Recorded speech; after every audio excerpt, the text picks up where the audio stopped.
All right, it's been a minute. Well, it's actually been a couple of months since we did a full real estate update across the country from Vancouver all the way to Montreal. Sorry, Halifax, not this time, maybe next time, but we're gonna give you pretty much everything from BC to Quebec with respect to real estate prices and how they've performed compared to last year. Definitive guide on how to manage your credit, product, and elite price in that order. It's never been more important to get your mortgage right. Okay, so welcome back. We're doing our Canadian real estate update going coast to coast. Well, almost coast to coast. Again, sorry, Halifax, we're not quite gonna hit you this time, but we'll get you next month, I promise, maybe. Anyways, we're gonna go through and we're gonna discuss what's going on in each real estate market. What you'll see is sales are up and down across the country, but prices are definitely up compared to October of last year. And what you have to remember is last year, we saw October and November be really, really big years from the perspective of number of sales. And that was largely to do with all the pent-up demand that happened from the lockdowns earlier in the year. So what we're seeing right now is we're seeing a return to a little bit of normalcy with respect to what's happening in the market with respect to number of sales, but we're still seeing anywhere from 10 to 35% price gains, depending on where you are in the country. But before we get into it, do me that favor, hit the subscribe button, hit that notification bell, and please hit that like button so more people like you can see this video. And don't forget about that race to 25,000 subscribers, where we're gonna give away $5,000 to one lucky subscriber when we hit 25,000. But in order to win, you have to be subscribed. So go ahead, click that button. It's free, it's easy, it's definitely worth it. And also, starting on Monday, we're gonna do our down payment challenge, where we're gonna show you in 5 days how to save up to $5,000 additional money for your down payment in a 30-day period. You have to sign up by noon on Monday. And we're really, really, really looking forward to this little challenge because we're going to show a whole bunch of people a 5-part framework that is going to help them save more money, make more money, and get to their destination further. Maybe you're not even looking for a bigger down payment. Maybe you're just looking to figure out how to save more and make more given inflation and all of those things. Well, this will definitely help. Just go to downpaymentchallenge.ca and sign up and you can get included. So without further ado, let's get into the numbers. We're going to go from west to east as we do, starting in Vancouver. I'm going to jump you into my screen here. Benchmark price here is up 14.7% compared to October of last year. Really interesting number here. The HPI benchmark price is $1,199,000. They're so close. And in November, they will hit it to being at $2 million for their average HPI benchmark price. So the average home across Vancouver is going to be about $2 million. Active listings in that market are down 35%. That is obviously attributing to some higher prices because as you have less properties available for sale, you start to see demand and supply become unbalanced. And when there's more demand and less listings, that means you end up with higher prices, even when you're in a scenario where you have 5.2% less listings. So Vancouver's market is really interesting right now. Obviously, it's the most expensive market in Canada. It's going to hit that 1.2 million mark by next month. And really, really, really an interesting time to own a property in Vancouver, especially with what's going on with all the floods and everything there. You know, Vancouver's market, one of the best places in the world to live, as is Calgary and as is Toronto. And as is Montreal and many Canadian cities, but this is a highly desirable place to live. And we're seeing that reflected in the numbers with respect to housing prices. Now, moving on to Calgary, which according to The Economist is the number 3 place in the world to live. Benchmark price is up 9.2% compared to last year. Sales are up 24%, which that is a huge number. Can contrast that with what's happening in Vancouver, where we're seeing less sales. Calgary is finally catching up to the rest of the market. What we say about Calgary's market compared to the rest of Canada is it usually takes about 3 to 6 months for us to follow suit with respect to what's happening in other provinces, unless of course there's an oil boom in Calgary and there is a recession in the rest of the country, in which case we tend to lead the market. Now, active listings are down 16%. That's leading to higher prices as well. And our benchmark price is now $460,000. Excuse the missing zero on the end of that. Benchmark price, again, like I said, up 9.2%. We're seeing some craziness in the market. We're seeing lots of sales here. This is obviously where we're located. And, you know, really great market to be in because you can still get a pretty great home with a pretty average income and you can live a pretty phenomenal lifestyle. And what we're seeing and what we know now is that there are several hundred properties in Calgary being bought by people from Ontario right now. One of our lawyer friends let us in on that little secret. And we're seeing lots of people from Ontario purchasing properties in Calgary, both to live in and also to put up as rental properties. So kind of an interesting time for Calgary's real estate market. We'll see how that pans out in the next little while. Obviously, the rental market here is hot. It is a market that is priced fairly well and where you can still cash flow pretty much most properties that you're purchasing if you're purchasing them in an intelligent format.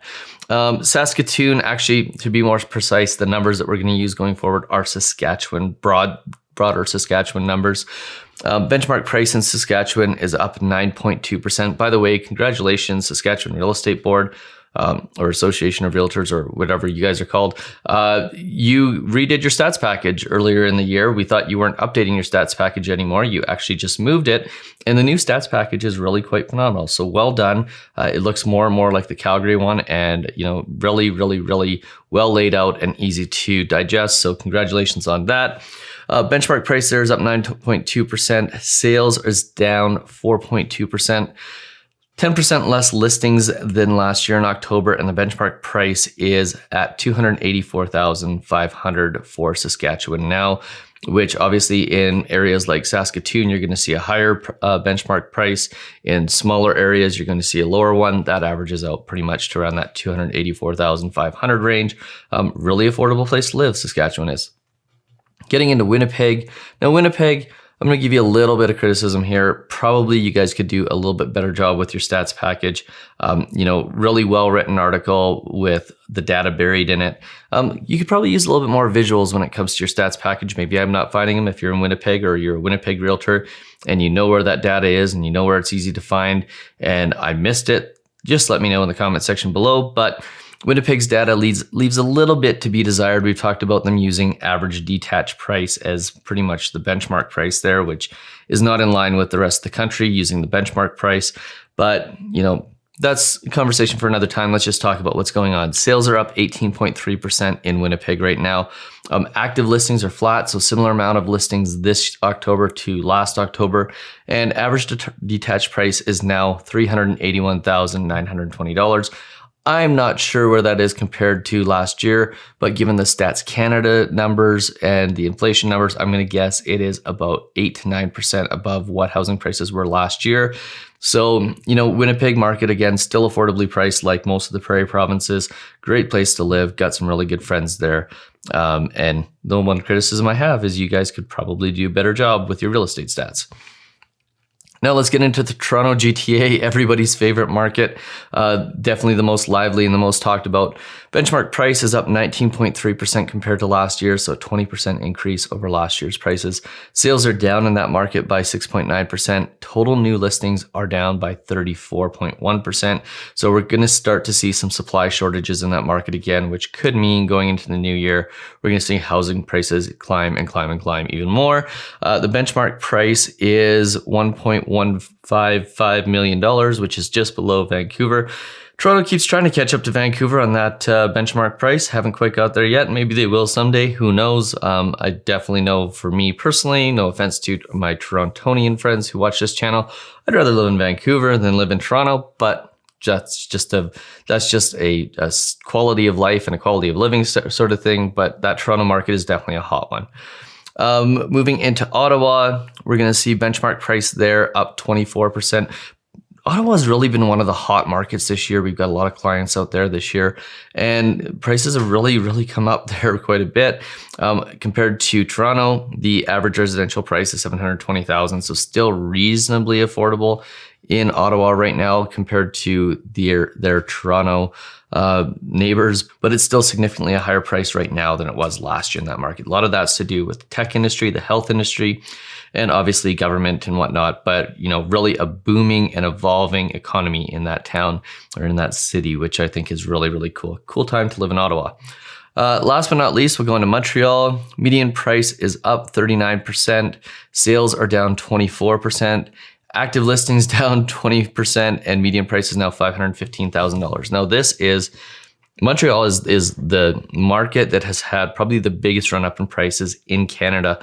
Obviously, this is one of my favorite cities. They've had huge run ups because, quite frankly, prior to this year, it was super affordable to live in Montreal from a real estate perspective. I know there's other costs associated with that and so on and so forth, but their prices compared to their neighbors in Ottawa and their neighbors in Ontario were really quite low. And what we're starting to see is Montreal catch up in prices to those other markets. Now, I think a lot of this has to do with just better economic fundamentals that are happening in Montreal and in Quebec in general.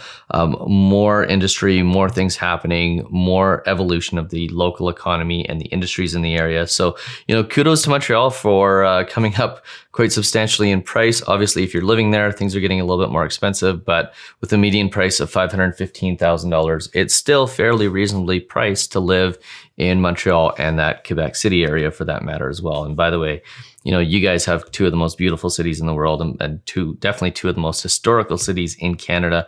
So, I definitely envy you for getting to live there. Very, very, very nice cities and just a really, really great place to live. Assuming that you're into culture and great food and all the things that people should love in life. So, really interesting statistics across the country. Obviously, everywhere is up in price. It'll be interesting to see what happens when interest rates start to go up next year. If they start to go up next year, there's some interesting rumblings around the federal government and the Bank of Canada's conversations with respect to what inflation targeting looks like going forward. We'll cover that as we get more details, but as interest rates go up, it's going to be interesting to see what housing prices do. If they stay flat, if they come down. The great thing is we've been qualifying at 4.5% and 5% for the last couple of years. So we should be able to withstand any sort of increases in interest rates from a fundamentals perspective. But when everything else is going up in value with inflation and whatnot, it could be interesting to see where the real estate markets go over the next couple of years. So that's our Canadian real estate update for you for November of 2021. Hope you enjoyed it. If you found this video useful, do me that favor, hit that subscribe button, hit that notification bell, please hit that like button so more people like you can see this video. Let me know if you found the full Canadian real estate update to be something of value and something that you want to see, or if you want to see us continue on with the smaller market, the Vancouver, the Toronto, the Calgary, all independently done. I like a combination of both, covering cities where big things are happening in a single month, but covering the rest of Canada on a monthly basis. And, let me know what you think. And on top of that, don't forget about our Race to 25,000 subscribers, our down payment challenge. We'll see you on the very next video. Cheers.